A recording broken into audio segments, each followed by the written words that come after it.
ప్రియమైన సహోదరి సహోదరులకు ప్రభు పేట వందనాలు శుభములు తెలియజేస్తున్నాను. అందరూ బాగున్నారా? మీ అందరి గురించి ప్రార్థన చేస్తూ వస్తున్నాము. మీరు ఎవరైనా కొత్తగా ఛానల్ చూస్తున్నట్లయితే దయచేసి సబ్స్క్రైబ్ చేసుకోండి. అదేవిధంగా ఇతరులకు కూడా తెలియచేయండి. ఈరోజు మనం దేవుని వాక్యంలో నుంచి ఇదిగో నేను నీకు తోడే ఉండి నీవు వెళ్ళు ప్రతి స్థలమందు నిన్ను కాపాడను.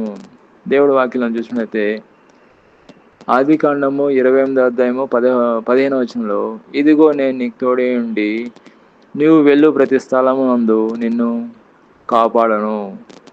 ఇక్కడ మనం చూసినట్లయితే ప్రతి స్థలమందు కాపాడేది ఎవరంటే దేవుడే అండి. దేవుడు మనకు ఒక మంచి వాగ్దానం చేస్తున్నాడు. దేవుడు ఎంత మంచి దేవుడు అండి. మనకు ఆయన వాగ్దానం చేసి నెరవేరుస్తాడు. మనం ఉదయకాలం బయటికి వెళ్ళామంటే మళ్ళీ తిరిగి వస్తామని గ్యారెంటీ లేదండి. కానీ దేవుని యొక్క వాక్యాన్ని మనం ఎప్పుడైతే ప్రార్థన చేసుకుని బయటికి వెళ్తే తప్పకుండా ఇంటికి తిరిగి వస్తామండి. ఆ వాగ్దానం బట్టి మనం దేవుడు సహాయం చేస్తాడన్న భరోసాతో మనం వెళ్తాము, మళ్ళీ తిరిగి వస్తాం. కాబట్టి దేవుడు ఉన్నాడు, దేవుడు మనకు సహాయం చేస్తున్నాడు, ఆయన తోడుగా ఉండి నడిపిస్తున్నాడు. ఆయన తోడుగా ఉండడం వల్ల మనకు అనేకమైన బెనిఫిట్స్ అండి. దేవుడు తోడుగా ఉండడం వల్ల మనకు అనేకమైన ఆశీర్వాదాలు, దీవెనలు. మనం ఎక్కడ పోయినా ఫలిస్తాం, ఎక్కడ పోయినా దీవించబడతాం, ఎక్కడ అడుగు పెడితే అక్కడ ఆశీర్వాదం, ఎక్కడ అడుగు పెడితే అక్కడ దీవెనలు. కాబట్టి దేవుడు మనకు తోడుగా ఉండడం వల్ల మనకు బెనిఫిట్ ఏంటంటే ప్రతి స్థలమందు దేవుడు మనల్ని కాపాడుతాడు. అందుకనే భయపడాల్సిన అవసరం లేదు, దిగులు పడాల్సిన అవసరం లేదు. దేవుడు మనతో ఉన్నాడు. దేవుడు ఆయన నిన్ను విడబోడు ఎనవాడు అంటున్నాడు. అదేవిధంగా ద్వితీయోపదేశకాండము 31వ అధ్యాయం 8వ వచనంలో చూసినట్లయితే నీ ముందు నడిచేవాడు యెహోవా, ఆయన నీకు తోడే ఉండును, ఆయన నిన్ను విడవడు, నిన్ను ఎడబాయడు, భయపడకము, విశ్వమే అందుకము అంటున్నాడు. అదేవిధంగా మనం చూసినట్లయితే ఒంటరిగా అప్పుడప్పుడు మనం ఉండాల్సి వస్తుంది. ఒక్కొక్కసారి ఏదైనా ఎక్కడికి వెళ్ళినప్పుడు ఒంటరిగా బాధపడుతున్నావా? ఒంటరితనం అనేది చాలా భయంకరమైనదండి. దేవుడు ఒంటరిగా ఆదాము ఉన్నప్పుడు ఆదాముకు సాటైన సహకారిని అవన్ చేసినట్లు మనం చూస్తున్నాం. ఇప్పుడు మనం చూసినట్లయితే ఒంటరిగా మనమైతే ఏం లేవండి. మనకు దేవుడు తోడుగా ఉన్నాడు. దేవుడు ఎల్లప్పుడూ తోడుగా ఉన్నాడు. ఆయన లేనిది మనం లేవండి. ఆయన ఉన్నాడు కాబట్టి మనం ఉన్నాము. కాబట్టి దేవుడు ఎప్పుడు కూడా తోడుగా ఉన్నాడు. అదేవిధంగా యెహోషువ గ్రంథము 1వ అధ్యాయము 5వ వచనంలో చూసినట్లయితే నేను మోషేకు తోడై ఉన్నట్లు నీకును తోడై ఉందును. మోషేకి ఎట్ట తోడై ఉన్నాడో అదేవిధంగా మనకు కూడా అదేవిధంగా తోడై ఉన్నాడండి. యెషయా గ్రంథము 41వ గ్రంథము 10వ వచనంలో చూసినట్లయితే భయపడకము, నేను నీకు తోడుగా ఉన్నాను. మనం ఏం చేస్తాం? ఏదైనా ఒంటరిగా ఉన్నప్పుడు అనేకమైన భయపడుతూ ఉంటాం. చీకట్లో ఏదో ఒకటి కనబడుతుంది మనకు, అయినా అది ఏదో అనుకుంటాం. కానీ దేవుడు ఏమంటున్నాడంటే భయపడకము అంటున్నాడు. భయపడకము అంటున్నాడు. ఏది చూసినా కానీ భయపడకము అంటున్నాడు. భయపడడం వల్ల దేవుడు ఏం చేయలేడండి. మనం ధైర్యంగా ఉంటేనే మన దేవుడు మన పక్షంగా యుద్ధం చేస్తాడు, మన పక్షంగా సహాయం చేస్తాడు. కాబట్టి దేవుడు చెప్పిన వాగ్దానం, దేవుడు చెప్పిన వాక్యాలు మనం నమ్మాలి, దాని ప్రకారం మనం ఫాలో అయిపోవాలి. అదేవిధంగా మనం చూసినట్లయితే దేవుడు వాక్యం నుంచి ఇంకొక వచనం మనం చూస్తామండి. కీర్తన గ్రంథము 121 కీర్తన 7వ వచనంలో ఏ అపాయం రాకుండా యెహోవా నిన్ను కాపాడును, ఆయన నీ ప్రాణం కాపాడును. అపాయాలు వస్తాయండి, అపాయాలు వస్తూ ఉంటాయి. కానీ దేవుళ్ళో మనం ఉంటే ఏ అపాయం రాదు. దేవుడు వాగ్దానం చేస్తున్నాడు 121 కీర్తన 7వ వచనంలో. కాబట్టి యోబు కూడా మనం చూసినట్లయితే అది యోబు గ్రంథంలో 1వ అధ్యాయంలో చూసినట్లయితే యోబుకి దేవుడు కంచె వేయడం జరిగినది. ఆ కంచు వేయడం వల్ల సాతాను యోబును ముట్టలేకపోయాడు. కానీ ఎప్పుడైతే ఆ కంచు తీయడం వల్ల యోబుని సాతాను ముట్టినట్లు మనం చూస్తున్నాం. అదేవిధంగా దేవుడు బిడ్డలైన మనకు దేవుళ్ళు మనం ఉంటే ఆయన కంచె వేస్తాడండి. సాతాను ముట్టడానికి అనుమతి లేదు. ఏ అపాయం రావాలన్నా కానీ ఏ అపాయం ఏదైనా చేయాలన్నా దేవుని అనుమతి ప్రకారం రావాలి. ఉదాహరణ మనం చూసుకున్నట్లయితే ఒక పెద్ద కంపెనీ ఉందండి.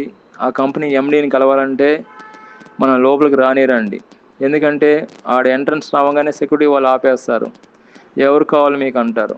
మనం ఎండీని కావాలంటే మనం ఎండీకి కలవాలన్నా కానీ పర్మిషన్ ఉంటేనే లోపలికి పనిస్తారు. అదేవిధంగా మనకి ఏదైనా అపాయం వస్తున్నప్పుడు మన చుట్టూ దేవదూతలు ఉంటాయండి. ఎప్పుడు కూడా దేవదూతలు ఎప్పుడైతే దేవదూతలు ఉంటాయి కాబట్టి మనం ఎప్పుడైతే ప్రార్థన చేసుకుంటామో దేవుడు మనతో ఉంటాడు, దేవదూతలు మనకు ఉంటాయి. మనం ప్రార్థన చేసుకోకపోతే మన చుట్టూ ఉండేది దెయ్యాలండి, సాతాను ఉంటుంది.